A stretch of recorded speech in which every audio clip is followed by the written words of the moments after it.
سأقبل يا خالقي من جديد كما أنت مني إلهي تريد، وأرجو إذا أنت تقبلني جنان الخلود ومنك المزيد.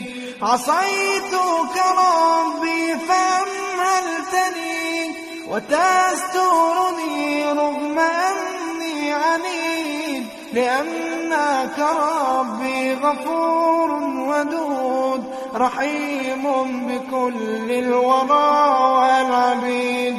أتيتك يا خالقي باكيا ودمع الأسى كل حين يزيد، فقد قلت في الله لا تقنطوا وإن تعف عني فذا يوم عيد.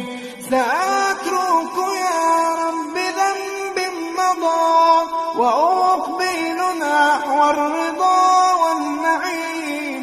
أحبك ربي وهذا رجاي بأنك تقبلني يا كريم، بأنك تقبلني يا كريم.